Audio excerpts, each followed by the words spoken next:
Hello student, how are you? I hope you are fine and enjoying the videos. In this video, we cover the next topic of chapter number 3, admission of a change in profit sharing ratio. Now, in previous video, we have done the sacrificing and gaining ratio when there is a change in profit sharing. Now, accounting treatment of goodwill when there is a change in profit sharing ratio of existing partner. आपको I think ये heading समझ में आ गई, जिसमें मैंने ये कहा है कि अब प्रॉफिट शेयरिंग रेशियो चेंज होने पर गुडविल का क्या ट्रीटमेंट होगा। तो question number 21 of new edition, A and B are partner sharing in the ratio 3:1 from 1 April they decided to change the profit sharing ratio 5:3 और गुडविल जो value की गई है 2 year purchase of average 3 year profit, यानी कि 3 साल के profit पर एवरेज प्रॉफिट निकालना है और उसको 2 years number of purchase year है। ये सारे जो आपके कंसेप्ट हैं 2 ईयर परचेज और एवरेज प्रॉफिट, ये मैं प्रीवियस वीडियो में करवा चुकी हूँ। और जो बच्चे फर्स्ट टाइम इस वीडियो को देख रहे हैं, please subscribe the channel and watch all the previous video of this chapter. तो first of all we have to calculate the sacrificing and gaining ratio. Profit है आपका 2013, 14 और 15, तो इसमें 36,000, 32,000, 40,000 ये गिवन है। आपको नेसेसरी जर्नल एंट्री करनी है, लेकिन नेसेसरी जर्नल एंट्री से पहले आप लोगों ने इसमें सेक्रीफाइसिंग और गेनिंग रेशियो निकालेंगे। तो sacrificing ratio is old ratio minus new ratio. तो हेयर जो आपकी ओल्ड रेशियो है ए की 3/4, क्योंकि आपको गिवन है 3:1 और न्यू रेशियो आपकी है 5:3। तो यहाँ पर ए की बनी 3/4 माइनस 5/8, 32 आपने एलसीएम ले लिया, 24 माइनस 20। तो यहाँ पर आपकी सेक्रीफाइसिंग आ गई क्योंकि माइनस का साइन नहीं है, 4/32। अब है बी 1/4 माइनस 3/8, तो यहाँ पर 8 माइनस 12 ये आ गया और आपका यहाँ पर गेनिंग आ गई। बेटे आप लोगों ने हमेशा ध्यान रखना है, this is your remember to note और learn always that gaining partner will be debited and sacrificing partner will always be credited। ये क्यों होता है, इसका रीज़न ये है कि गेनिंग पार्टनर को आगे प्रॉफिट मिलेगा। तो जो सेक्रीफाइस है, जो पार्टनर अपना शेयर दे रहा है, वो कहता है कि ठीक है अब मैं अपनी कैपिटल इंक्रीज कर लूंगा, बाद में तो मेरा प्रॉफिट रिड्यूस हो जाएगा, और फिर उसके बदले में वो कहता है कि मैंने जितना प्रॉफिट आपको शेयर दिया है, सेक्रीफाइस किया है, उसके बदले में आप मुझे पेमेंट करो। अब जब वो गेनिंग पार्टनर उसको पेमेंट करता है तो उसकी कैपिटल इंक्रीज हो जाएगी, कैपिटल इंक्रीज होगी तो क्रेडिट होगी। That's why gaining partner always debit and sacrificing partner will credit। now we have to calculate the value of goodwill। goodwill वही फॉर्मूला रहेगा एवरेज प्रॉफिट निकालने के लिए, total profit divided by number of year. तो आपका total profit आया 1,08,000, 1,08,000, 36,000 plus 32,000 plus 40,000 divided by 3, तो 1,08,000 divided by 3, तो आपका एवरेज प्रॉफिट आ गया 36,000। Now you have to calculate the value of goodwill, तो वही average profit into purchase year. तो ये आपको दो गिवन है, अभी 36,000 हमने कैलकुलेट किया, तो आपकी value of goodwill is 32,000। Now अब आपका यहाँ तक क्वेश्चन हो गया। उसके बाद अब आप लोगों ने क्या करना है कि सारी की सारी गुडविल को तो हमने एडजस्ट नहीं करना। मैंने आपको पहले ही कहा था कि इसमें आप लोगों ने सेक्रीफाइसिंग और गेनिंग रेशियो में करना है। तो जो आपकी 32,000 आई है ना, 32,000 का सेक्रीफाइसिंग और गेनिंग रेशियो का जो पोर्शन है उसको निकाल लो। जैसे हमारा 4/32 आया, एक सेक्रीफाइस एक गेनिंग, तो 72,000 का 4/32 निकालेंगे तो वो क्या आएगा आपका 9,000। तो आपने इट मीन्स कि सिर्फ 9,000 अमाउंट को ही डिपॉजिट करना है, बाकी सही हो जाएगा। उसके बाद हमारी जो जर्नल एंट्री बनेगी वो क्या बनेगी, क्योंकि मैंने यहाँ पे आपको कहा था कि जो गेनिंग पार्टनर है उसको डेबिट करना है। तो यहाँ पर हमारे पास आपने बताया था कि जो बी आया है वो गेनिंग है, जो ए आया है वो सेक्रीफाइसिंग है। तो एंट्री क्या बनेगी, B is capital account debit to A is capital.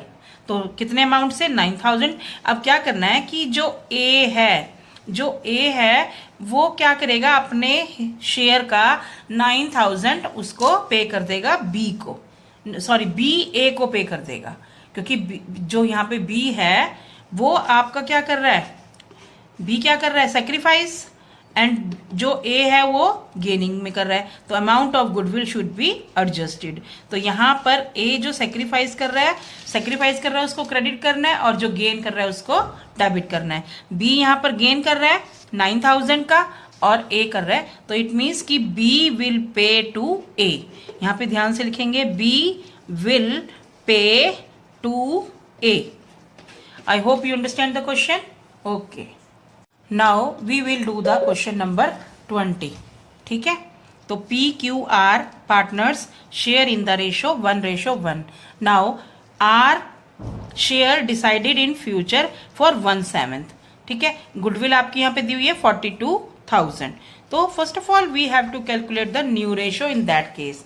बेटे आप लोगों को ध्यान रखना है कि जो भी फॉर्म का प्रॉफिट होता है, किसी भी फॉर्म का हो, उसको आपने टोटल प्रॉफिट 1 के इक्वल लेना है। यानी कि एज्यूम करना है कि जो भी शेयर होगा वो 1 में से डिसाइडेड होगा, क्योंकि यहाँ पर अब आर का जो शेयर है वो ऑलरेडी क्लियर कर दिया गया है, आपको पहले ही बता दिया कि टोटल प्रॉफिट में से 1/7 देना है। तो इसमें एक नया ये कंसेप्ट है आपका, तो इसमें कैसे निकालेंगे, देखिए total profit is equal to 1 assume कर लिया मैंने, तो 1 में से आर का शेयर पहले ही माइनस कर रही हूँ क्योंकि यहाँ पर आउट ऑफ प्रॉफिट दिया हुआ है। तो आउट ऑफ प्रॉफिट में से आर का शेयर माइनस किया, 7 एलसीएम आ गया, 7 - 1 6/7, यानी कि रिमेनिंग शेयर है distributed in P and Q.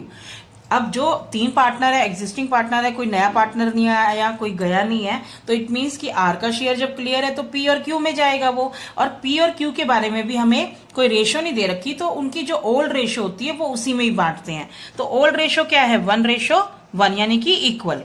ठीक है, तो अब आपने देखना है कि 2 पार्टनर है बेटे, तो रिमेनिंग शेयर ये हो गया आपका। रिमेनिंग शेयर को दोनों पार्टनर्स में से 1/1 है, तो 1/2 पी को दे देंगे, 1/Q को 1/2 क्यू को। तो 6/7 का 1/2 किया 6/14, और ऐसे ये आ गया आपका पी का, ये आ गया आपका क्यू का, 6/14 6/14। तो इसकी रेशो बना लेंगे पी क्यू आर, 6/14 6/14 1/7, तो एलसीएम 14 6 6 2, और इसकी यहाँ पर शॉर्ट फॉर्म कर देंगे, तो ये क्या हो जाएगी आपकी 3:3 1। तो ये आपकी आ गई न्यू रेशो। ठीक है, आपने ऐसे कैलकुलेट कर ली। अब वही पुराना वाला फॉर्मूला लगाएंगे सेक्रीफाइसिंग रेशियो के लिए, तो 1/3 - 3/7, 21 एलसीएम लेना है, 7 - 9, तो ये गेन हो गया, यानी कि पी को गेन करेगा, क्यू भी गेन कर रहा है, और आर क्या है उसका 1/7 हुआ है, आर का जो है 1/7 हुआ है, तो यहां से उसको सेक्रीफाइस कर रहे हैं। यहां तक क्लियर हो गया। अब मैंने आपको कहा था कि आपने यहाँ पे गुडविल की वैल्यू गिवन है, तो सिर्फ जितनी सेक्रीफाइसिंग और गेनिंग रेशियो होती है उसी में एडजस्ट करना है। तो क्या करेंगे, 42,000 डिवाइडेड बाय 4/21, तो 21 से इसको काटा तो यहाँ पे आ गए 8,000, यानी कि 8,000 को आर सेक्रीफाइस कर रहा है, तो इसमें पी और क्यू उनकी रेशो में देंगे। तो यहाँ पे रेशो है -2 -2, तो अगर हम लोग बात करें 2 2 4, तो यहाँ पर रेशो इक्वल हो गई है वाली, यहाँ से 1 1 और 2 ये भी लिख सकते हैं, अदरवाइज कोई जरूरी नहीं है। इट मीन्स कि जो ये 8,000 वाला है, 8,000 आर को मिलेंगे, और 8,000 का इक्वल यानी 4,000 पी और क्यू देंगे। तो यहाँ पर हमारी जर्नल एंट्री क्या बनेगी बच्चों, P is capital account debit, Q is capital account debit, और आर्स कैपिटल, 4,000 4,000 8,000। बट इस फॉर्मेट में कोई गड़बड़ नजर आ रही है ना, क्योंकि यहाँ पर अमाउंट इन रुपीज नहीं लिखा हुआ था और 3 0 लगानी है, और आप चाहें तो यहाँ पर डेबिट और क्रेडिट भी लिख सकते हैं, और साथ में इसमें आपने नरेशन लिखनी है कि गुडविल अमाउंट एडजस्टेड, क्योंकि अगर आप ऐसी चीजें नहीं लिखेंगे तो आपके बोर्ड में मार्क्स डिडक्ट होंगे। आई होप यू अंडरस्टैंड जी। Question number 23, A B C उनकी ओल्ड रेशियो है 7:3:2, यानी कि एबीसी तीनों पार्टनर है, और उन्होंने इन फ्यूचर फ्रॉम 1 अप्रैल 2000 कोई भी ईयर हो सकता है, एबीसी ने डिसाइड किया कि they will distributed in 8-4-3। But इस क्वेश्चन में गुडविल आपको प्रोसीडिंग 3 ईयर्स गिवन है। उसने कहा कि आपको 4 सालों के प्रॉफिट गिवन है, 2012, 13, 14 और 15, लेकिन यहाँ पर प्रोसीडिंग मीन्स प्रीवियस 3 ईयर, तो प्रीवियस के लिए आपने पीछे से काउंटिंग शुरू होती है। तो आप कौन से 3 साल लेंगे, 15, 14 और 13। हमेशा याद रखना, अगर प्रोसीडिंग दिया होगा तो आपने लास्ट में से शुरू करना है, अगर सारे दिए होंगे तो आप स्टार्टिंग से भी शुरू कर सकते हैं। यहाँ पर कोई परचेज ईयर नहीं गिवन है, और सिर्फ आपने कहा है कि जो गुडविल है वो average profit of preceding 3 years के पे दिए हुए हैं। तो आपने एवरेज प्रॉफिट निकालना है, तो मैंने कैसे निकाला है 48,000 प्लस 60,000 प्लस 90,000, तो टोटल आया आपका 1,98,000 डिवाइडेड बाई 3, तो गुडविल कितनी आ गई 66,000 is your goodwill. Now we have to calculate sacrificing ratio, old ratio minus new ratio. तो ए की न्यू रेशो है 7/12, कैसे, ये देखिए 732 गिवन है और 843 न्यू गिवन है, तो 7/12 माइनस 8/15, 12 और 15 का मैंने एलसीएम लिया 120, उसके बाद आपने इसको सॉल्व करना है 70 minus 64, 6/120।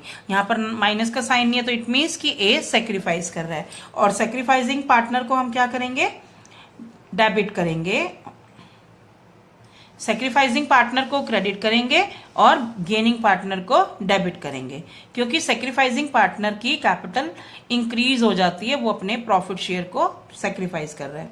We have to calculate B, 3/12 minus 4/15, 120, 30 minus 32, तो यहाँ पर माइनस है, तो it means B is your gaining partner, इसके लिए मैंने जी लगाया हुआ है गेनिंग, और एस के लिए सेक्रीफाइसिंग।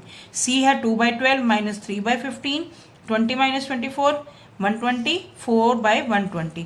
बट एक चीज और ध्यान रखना कि अगर 3 पार्टनर है तो तीनों का सेक्रीफाइसिंग और गेनिंग इक्वल होगा, क्योंकि अगर मान लो जितना सेक्रीफाइस किया जा रहा है उतना ही गेन होता है। तो यहाँ पर 6/120 सेक्रीफाइस हो रहा है, लेकिन गेन 2 पार्टनर्स में हो रहा है 2 और 4 रेशो में। तो here we have to adjusted the goodwill amount first. तो गुडविल का अमाउंट अभी हमने ऊपर निकाला था 60, दैट इज 66,000। तो 66,000 को सेक्रीफाइसिंग और गेनिंग रेशो में डिस्ट्रीब्यूट कर लेंगे। तो 66,000 multiply 6/120, 3,300, that is your sacrificing. 66,000 2/120 gaining, और 66,000 मल्टीप्लाई 4/120 अगेन गेनिंग। तो एंट्री क्या बन जाएगी हमारी, B is capital account debit, क्योंकि यहाँ पर बी और सी दोनों गेनिंग पार्टनर है, तो सी इज कैपिटल अकाउंट डेबिट, दोनों के दोनों किसको देंगे, ए को, ठीक है, क्योंकि ए ने अपने प्रॉफिट को सेक्रीफाइस किया। I hope you understand. Now next treatment, accounting treatment of reserve and accumulated profit when there is a change in profit sharing ratio of existing partner. यानी कि अभी हम लोगों ने जो ट्रीटमेंट किया था, पहले सेक्रीफाइसिंग और गेनिंग रेशियो की, उसके बाद हमने गुडविल का ट्रीटमेंट किया। अब हम लोग क्या करेंगे कि उसमें एक्यूमुलेटेड प्रॉफिट एंड लॉस को क्या होता है, जैसे मान लो पुरानी फॉर्म में उसमें क्या क्या चीज होगी, तो बेटा these should be distributed among partners in their old ratio. इसका रीजन क्या है, बिकॉज दीज रिजर्व और प्रॉफिट आर ऑफ बिफोर, यानी कि जो भी वो प्रॉफिट कमाते हैं या जो उनका रिजर्व होता है वो उन्होंने जो डिसीजन लिया है उससे पहले का होता है, तो इसलिए उसका कोई रोल ही नहीं है। तो आपने उस रिजर्व्स को और प्रॉफिट को ओल्ड पार्टनर्स में ओल्ड रेशो में ही डिस्ट्रीब्यूट करना है, क्योंकि वो आगे कंटिन्यू करो ना करो that is in same thing. अब आपको इसमें पता है कि इस क्वेश्चन में आपको न्यू रेशो भी दी हुई है और प्रॉफिट ओल्ड रेशो भी दी हुई है, लेकिन उसमें कुछ नहीं करना, आपने सिर्फ ओल्ड रेशो में बांटना है, दैट इज 3:2। तो उसमें आपको क्रेडिट बैलेंस गिवन है 70,000। तो सिंपल है, ये क्रेडिट बैलेंस है, इसको खत्म करना है, तो हम इसको क्या करेंगे, profit and loss account debit 70,000 to A is capital, 3:2 में टू बी इज कैपिटल। ठीक है बेटे, यहाँ पर अमाउंट इन रुपीज जरूर लिखना है, मैं जानबूझकर आपको यहाँ पे छोड़ के बताती हूँ कि यहाँ पर आपको रिमेंबर रहे, और पार्टिकुलर्स प्रॉपर फॉर्मेट बनाएंगे तो फुल मार्क्स मिलेंगे, अदरवाइज आपके मार्क्स डिडक्ट हो जाएंगे। I hope you understand the video, I hope you understand all the concept. If any problem then ask me. Clear? और अगर आपको वीडियो पसंद आई है तो शेयर कीजिए और subscribe the channel for my motivation. Thank you.